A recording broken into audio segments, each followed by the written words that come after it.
It's best if you open the door yourself. Once we break in, you'll regret it." Hearing this, I calmly sipped my coffee. "You think you're smart, huh? And who says glass has to be more fragile than metal?" As expected, after knocking for a while, they found no traces on the floor-to-ceiling windows and could only vent their frustrations helplessly outside. Of course, I wasn't going to let them off so easily. I leisurely walked to the kitchen and picked up a homemade Molotov cocktail. "Since it's so cold, I'll help you warm up a bit." With that, I placed the Molotov cocktail into a small window in the room. The next second, a hole appeared in the ceiling of the balcony. By the time they realized it was a Molotov cocktail, it was already too late. Soon, flames engulfed one of the neighbors. The intense burning sensation made him wail in agony. Before long, he could no longer bear the pain and jumped off the balcony. Seeing this, several neighbors finally felt regret, pressing against the glass, begging for mercy. "In your previous lives, you turned me into feces and never showed any remorse." Left with no choice, they had to return the way they came, hoping that those behind them could help. But they were stopped by Glass's man and his group. "Get lost. Don't bring the fire over and involve us." Even hitting the first person with a wooden hammer, the man let out a cry and fell from the high building. Soon, those with no way out were burnt to charcoal in the fire. In the face of this scene, Glass's man and his group showed no mercy. Instead, they gathered around to warm themselves by the fire. The neighbors, starved and no longer arrogant, dropped their weapons, crossed the balcony, and came back to my floor-to-ceiling windows. "Zhang Yi, we were wrong. We just want a bite to eat. Please save us. We'll do whatever you want from now on." Listening to the pleas from outside the window, I sighed. "Don't be like this. It makes me feel so bad. I have a strange quirk. When I'm upset, I want to eat." Saying this, I started eating the noodles in my bowl. The sight of this made the people outside drool all over the ground. If only we could have some soup. I know that, in this apocalypse, only human hearts are unpredictable. But now I have a better strategy. I then said to the people outside, "Of course, I, Zhang Yi, am not a cold-hearted person who wouldn't save people. I'll give you a chance. Bring me Chen Zhenghao's head and I'll feed you these kinds of noodles for a week. Enough for each meal." Hearing this, they all looked excitedly at Chen Zhenghao in the next building. At this moment, in their eyes, Chen Zhenghao looked like a delicious roast chicken. Taking him down would mean they wouldn't have to worry about food and drink for a week. Seeing their ill-intent gazes, Chen Zhenghao felt a chill down his spine. A feeling of "there are always villains trying to harm him" arose. Before he could think further, they charged towards him. However, under the threat of Chen Zhenghao's gun, they dared not act rashly. At this moment, Chen Zhenghao received a bounty notice I sent in the homeowner group chat, saying that anyone who could kill Chen Zhenghao would receive a week's worth of food. Seeing the message, Chen Zhenghao ran off immediately, finally understanding why everyone was giving him hostile looks. The following day, bright and early, several neighbors had already set up an ambush for Chen Zhenghao. Although Chen Zhenghao had a pistol, his bullets were ultimately limited. Moreover, my impenetrable safe house was simply not something they could break through. From previous attempts, they had already lost 40 to 50 people. Rather than starving to death sooner or later, it was better to find an opportunity on the crippled at this time. Chen Zhenghao was scolding his two subordinates to go out and eat snow. He was well aware. At this moment, he was the little fat lamb in the eyes of all the property owners. Whatever he did, he had to act quickly. Just then, two neighbors who had been ambushing for a long time launched a sudden attack with kitchen knives. Seeing this, the two subordinates were shocked. "Watch out from your back." However, it was already too late. Two neighbors with red eyes holding kitchen knives had already reached his back. Yet, they were shot down by him. At this time, Chen Zhenghao was panting heavily. Luckily, he responded quickly. Following that, Chen Zhenghao ordered his men to drag the two bodies back home, just worrying about having nothing to eat. These two reckless things even came to the door. Just at this moment, one of the subordinates exclaimed, "Quick, look at your back." It turns out that although Chen Zhenghao had just dropped the two men in time, he was still cut by a kitchen knife, leaving a long wound. Afterwards, Chen Zhenghao asked the subordinate to help him back to the room, while he made a call to invite Dr. Zhou to come and treat his wound. A moment later, Zhou Ke, carrying a medicine box, arrived at Chen Zhenghao's house. "I must make it clear in advance. I won't help you for free." Hearing this, Chen Zhenghao smiled. "Of course, I'll share some food with you." After saying that, he had a subordinate bring over a basin of chicken feet. However, seeing the food, Zhou Ke felt nauseated. Naturally, she knew what was in the basin. She immediately declared that she would rather die than eat such a thing. Chen Zhenghao on the side gave a lecherous smile. "I can't bear to see you die. He knew how important it was to have a doctor by his side in this post-apocalyptic world. After saying that, Chen Zhenghao reached out to touch Zhou Ke's cheek. "I will save you for the last." Seeing this, Zhou Ke quickly slapped his hand away and turned around to leave, but was stopped by the two subordinates behind her. "Why is Dr. Zhou in such a hurry to leave? You must stay here until my wound heals." Then Chen Zhenghao began to discuss plans with his subordinates. Ever since I issued a bounty, Chen Zhenghao had become a fat lamb that everyone wanted to eat. Now he must quickly deal with the threat that I posed. So, Chen Zhenghao and his men decided to move next door to my house and keep a rotating watch, waiting for the moment I step out of the house to take me down.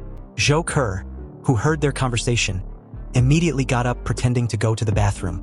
But actually, she was telling me their conversation in the bathroom. I told her to stay there and keep observing. Soon, the door of Glasses Man's house next door to me was knocked on, and then Chen Zhenghao and his men swaggered in. Knowing that they were going to live here, the couple of Glasses Man didn't dare to say more. Fortunately, they had already hidden the remaining food on their bodies. There were so many empty rooms in this building. Any one of them would be suitable to live in. Just at this moment, two subordinates landed a blow on the back of the couple's heads. And in no time, the couple fell in a pool of blood. Chen Zhenghao, standing to one side, gave a cruel smile. "I'm doing this for their own good. The weather is so cold, they would freeze to death sooner or later if they go out. Moreover, we have to store some food, don't we, Dr. Zhou?" At this time, in Wang Min's house, the three men lay on the sofa, wailing incessantly. Ever since their last unsuccessful attack on my house, their plan to forcibly take medicine had also failed. Now, without the treatment of antibiotics and other drugs, their wounds had started to fester. A disgusting stench wafted through the entire hall. Seeing this, Glasses Man was shocked. He had just graduated and was looking for a job. He didn't want to die so soon. The wounds of Zhou Peng and the others were in the same condition. If it were just a simple scratch, it would be okay. But alas, they were wounded by my rusty arrows. Without the use of antibiotics, their wounds would only get worse. At this moment, Zhou Peng ran to Wang Min. "Can you please plead with Zhang Yi for us again? Otherwise, we're all going to die." But Wang Min waved his hand. "I'm out of ideas. Zhang Yi is not easily persuaded." On the other side, after the bounty was put on Chen Zhenghao, he had begun to feel restless. He even feared that he would be ambushed by his subordinates in the middle of the night. So, he used meat and a pistol to threaten some residents to join his camp. Hearing that there was food, many people willingly joined. Seeing this scene from the surveillance, I couldn't help but laugh. Even if you have many people in your camp, Chen Zhenghao, what do you think they will do when there's no food left? Then I picked up the phone to call Zhou Ke, asking her about the situation on her side. I could only hear Zhou Ke nervously answering. "Chen Zhenghao's group has gone crazy. The existing food has been eaten up. They are preparing to start robbing houses. In these few days, many neighbors have already become their feces." Then she pleaded, "Can you save me? I haven't eaten anything for 2 days. I can't hold on much longer if this continues." Upon hearing this, I paused for a moment. Zhou Ke is the main surgeon at the nearby Grade 3A hospital. In the post-apocalyptic world, doctors are hard to find. We can't let her die so easily. So I replied, "Don't worry. Once I finish this last task, I assure you I'm not one for anything." Just then, my front door was knocked. Xiongping was at the door, hysterical. "Xiangyi, you coward, come out. Fang Yuqing is starving to death, and you're still hiding in here. Are you a man?" Hearing this, I laughed. At this point, I'm willing to call you the last bootlicker in the apocalypse. So, I said flatly, "You're still thinking about Fang Yuqing at a time like this? You should think more about yourself. Given your current situation, the tetanus bacteria has spread all over your body. Even if I gave you antibiotics, it would be useless. I remember you've been a bootlicker for so many years. I don't think you've ever even held Fan Yuqing's hand. Have you? Instead of waiting here to die, you might as well do what you want to do." Hearing this, Xiongping suddenly realized. He struggled to get up, staggering back up the stairs. After returning home, Xiongpeng rushed into Fan Yuqing's room, kneeling down before her with a thud. Seeing Xiongpeng in his state, Fang Yuqing was instantly scared into screaming. "Xiongpeng, what are you doing?" Xiongpeng, his eyes bloodshot, stared at her intently. "Fan Yuqing, will you marry me?" Fang Yuqing frowned. Disgust filled her eyes. She instinctively pinched her nose. "I won't." She shoved Xiongpeng to one side, bitterly saying, "Get out of here. You're about to die. You stink. I have to go find Zhang Yi. Who do you think you are? You're not even a spare tire in my book." Xiongpeng broke down. He had given so much for Fan Yuqing. Even his own life was at stake. but Fang Yuqing never had a heartbeat for him from beginning to end. In desperation, Xiong Peng grabbed Fan Yuqing's neck tightly, shrieking hysterically, "You love me, I'm going to die soon. Let's go to hell together. Together forever." Seeing this, Fang Yuqing fearfully slapped Xiong Peng. "No, get away from me. You smell so bad. Disgusting. You dare call me smelly? Isn't it because of you that I ended up like this?" Fan Yuqing, her face turning purple from Xiong Peng's grip, struggled desperately. "Who's to blame if you're useless? Desperate loser." Meanwhile, after a night of deep thought, Zhou Ke finally agreed to Zhang Yi's proposition. She knew it was a test from Zhang Yi. Although dangerous, if she didn't do it, she wouldn't last long under Qin Zhenghao. With this thought, Zhou Ke slowly walked towards the kitchen. She told Qin Zhenghao that she wanted to help in the kitchen. Hearing this, Qin Zhenghao thought Zhou Ke had come to her senses, nodding his head in approval. "That's best. I knew you couldn't resist. You still have some use for me now." Zhou Ke turned her head back and returned to her usual aloof demeanor. She slowly said, "I don't want to die. I want to live." Hearing this, Qin Zhenghao finally relaxed. He waved his hand nonchalantly and let Zhou Ke into the kitchen to help. Once inside, Zhou Ke picked up an axe and started to chop wood for the fire. Energy is scarce these days. Cooking can only be done by burning furniture. Although she had agreed to Zhang Yi's terms, she couldn't help but feel a bit hesitant about this kind of meat. After a while, a little brother asked Zhou Ke to watch the fire. "Don't let it go out." Then he turned and left to prepare the ingredients. Seeing this, Zhou Ke knew her chance had come. First, she pulled out a small bottle from her pocket, poured all the liquid inside into the pot. Then, fighting the nausea in her stomach, she carefully stirred the pot. At mealtime, she served everyone a large bowl of meat soup. Qin Zhenghao, looking at the steaming meat soup in his bowl, smiled. "I never thought the day would come when Dr. Zhou would join us." In order to gain their trust, Zhou Ke also served herself a bowl of soup and quietly went back to her room. They had no idea that Zhou Ke had drugged the meat soup. Back in her room, Zhou Ke waited silently for the drug to take effect. She had put most of a bottle of sleeping pills in the pot. These sleeping pills work quickly. Just one pill can put someone into a deep sleep in 30 minutes. Now all she had to do was wait and pray that Qin Zhenghao wouldn't notice she had tampered with the soup. In no time, Qin Zhenghao and the others fell asleep on the sofa. Seeing this, Zhou Ke knew the drug had taken effect. She took a deep breath and immediately messaged Zhang Yi. "I've given them a large dose of sleeping pills. They've all passed out. What are you planning to do next?" Replying flatly, Zhang Yi said, "Drag them to the balcony." Seeing that Qin Zhenghao and his group were all here, I immediately let out a cold sneer. "You guys finally fell into my hands." "Ah?" Zhou Ke saw me smirking on the other side and nervously asked, "Do you plan to kill them all?" Hearing this, I smiled and directly tossed a hemp rope over. "You guessed wrong. The one to take action is you, not me. Now find the gun on Qin Zhenghao and throw it to me, then tie them all to this railing." Upon hearing this, Zhou Ke hesitated. If she was really to kill, she didn't know if she could do it. Before she could think more, I pointed a handgun directly at her. "You only have this one chance. Miss it and it won't come again." Seeing that I wasn't joking, Zhou Ke had no choice but to follow my instructions and tie up Qin Zhenghao and his group. Then she found that ostentatious handgun on Qin Zhenghao. Just then, I pointed the handgun directly at Zhou Ke's head. "Take out the gun's magazine and then throw it over." Hearing this, Zhou Ke looked hesitant. "How do I know you won't suddenly turn against me?" But I just laughed. "Do you have any other options now? In such extreme weather, you won't last long without my help." Upon hearing this, Zhou Ke had no choice but to remove the magazine according to my instructions. And then she threw the handgun to me. After receiving the gun, I carefully examined it, confirming that it was the same one Qin Zhenghao had used before. I turned and went back to the room. Next, I took out a water pipe and opened the valve, spraying it directly at Qin Zhenghao's group. Zhou Ke was shocked to see this. This way of turning people into ice lollies was utterly cruel. Qin Zhenghao, who was sleeping soundly, was frozen awake on the spot. The few underlings next to him were also screaming from the negative 100-degree cold water.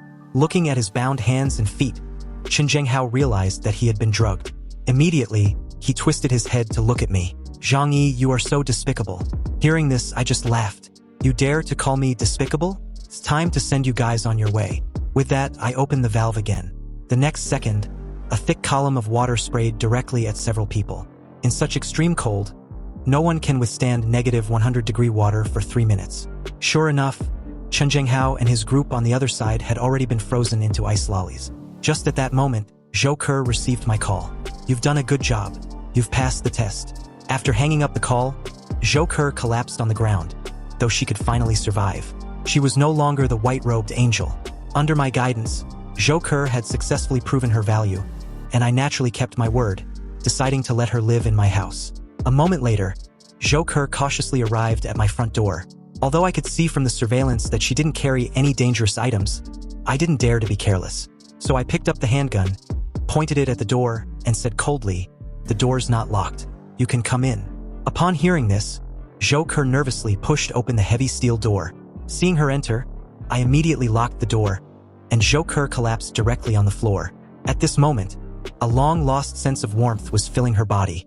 Zhou Ke knew that I was living a decent life, but she didn't expect it to be this good. Apart from ample food, there was even a heating fireplace compared to the negative 100-degree weather outside. This was a warm paradise, but just as she was about to lose herself in this comfort, I put the gun directly to her back. "Dr. Zhou, don't rush to enjoy. You don't think you've passed my test that easily, do you? Now you need to do one last thing. That is to prove to me you're not dangerous. Since you've chosen to align with me now, shouldn't we be honest with each other?" Upon hearing this, Zhou Ke naturally knew what I meant, so she took off her coat directly, exposing her figure in front of me. Of course, I had no time to admire, seeing that she had no hidden dangerous weapons. I handed her a bath towel. "You've worked hard these days. Go take a hot shower first. You stink." Hearing this, Zhou Ke couldn't help but complain internally, as if everyone lives as well as you. Life is even better than before the apocalypse. Soon, the sound of the shower was heard from the bathroom, and I was fiddling with the medical kit that Zhou Ke had brought in the living room.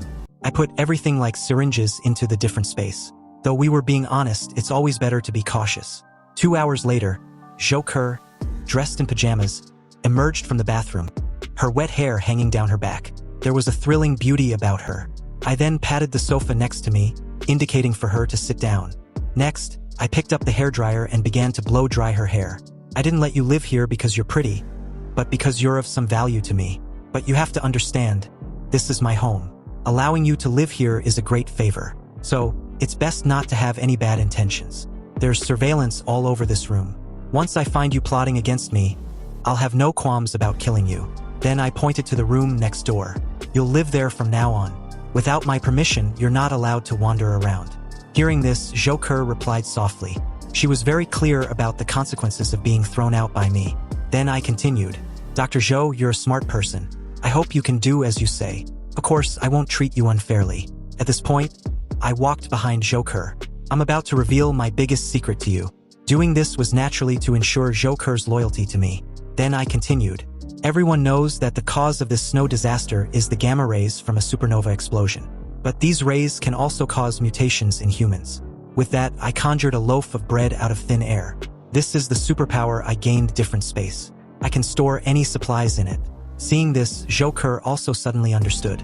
No wonder I was living such a comfortable life. I must have stored a lot of supplies in advance.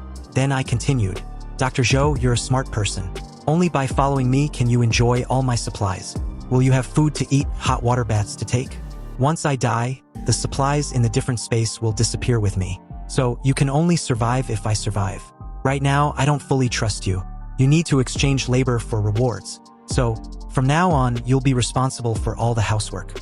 Just as Zhou Ke was about to agree, I interrupted her. "Besides this, what else can you offer me?" Upon hearing this, Zhou Ke's cheeks suddenly turned red. Being a smart person, she naturally knew what I was talking about. She then began to undress right in front of me. Seconds later, we share a passionate kiss. The sight of Zhou Ke in just her undergarments was truly a sight to behold, absolutely mesmerizing. I never pretended to be a gentleman, and after more than 2 months, I needed to find a place to release all the depression. So I did just that for the rest of the night. The next day, I looked at the still sleeping Zhou Ke with mixed feelings. Having a woman around in the apocalypse is quite nice. If I were alone, I fear I might have a mental breakdown one day. Then I knocked on the door, signaling Zhou Ke to get up for breakfast. Zhou Ke woke up from her sleep. This was the best sleep she'd had since the apocalypse began. Then she dressed and came into the living room. Afterwards, I smiled. "What are you waiting for? Hurry up and eat." Hearing this, Zhou Ke didn't hesitate. She picked up the hamburger on the table and started eating it hungrily. Seeing my half-smiling expression, Zhou Ke realized her eating manners were not good, so she sat up straight like a well-behaved child. After Zhou Ke was full, I tossed her a thermal coat. This coat is a high-tech product from before the apocalypse. It can withstand temperatures down to -100 degrees. Then I gestured for Zhou Ke to come out with me. Zhou Ke was puzzled. What are we going to do? At this, I gave a cold laugh. Obviously, we're going out to smash those icicles to pieces. Those scum, even if they're frozen into icicles, are still disgusting to look at. Of course, I mainly want to set an example. Hearing this, Zhou Ke started to think, holding the baseball bat. Although these people were indirectly killed by her, she still hesitated to smash them. Before she could think too much, I made a gesture of invitation. Dr. Zhou, it's your turn to take the stage. Seeing this, Zhou Ke couldn't say anything else. She immediately climbed over the balcony and went to the other side along the board. Then, she raised the baseball bat in her hand and smashed it down on the people frozen into icicles. Watching this, I took out my phone and started recording. Seeing this, Zhou Ke was puzzled. Are you recording? I want to show those dishonest guys who's in charge of this building now. At this, Zhou Ke didn't hesitate and continued to swing the baseball bat in her hand. At this moment, she didn't care about her angel in white image. As long as she could survive, that's all that mattered. However, what she didn't expect was, right after I posted the video in the owners group, not only did the neighbors not blame her, they applauded her. Some even wept for joy at the sight. After all, Chen Zhenghao had been domineering here for a long time, and there were no few owners who had died at his hands. Now seeing Chen Zhenghao get his comeuppance, they were naturally overjoyed. But before they could rejoice for long, I directly began my ascension ceremony in the owners group. From now on, this building will be under my Zhang Yi's rule, or else you'll end up like Chen Zhenghao. Then they remembered the video was posted by me, so they all started to flatter me in the group. Upon seeing the message, Fang Yuqing was the first to call me. I was surprised to get her call. I didn't expect this bitch to still be alive. I heard Fang Yuqing say pitifully on the other end of the phone, "Brother Zhang Yi, Chen Zhenghao is dead. Can I come to your house for food and warmth? I don't allow you to be with that woman Zhou here. You belong only to me." Hearing this, I just laughed. So, you're not dead after all. Hearing this, Fang Yuqing seemed to understand. I get it now. Brother Zhang Yi thought I was dead, and that's why he's with that woman Zhou here, right? I'm coming to live the good life with you now. But her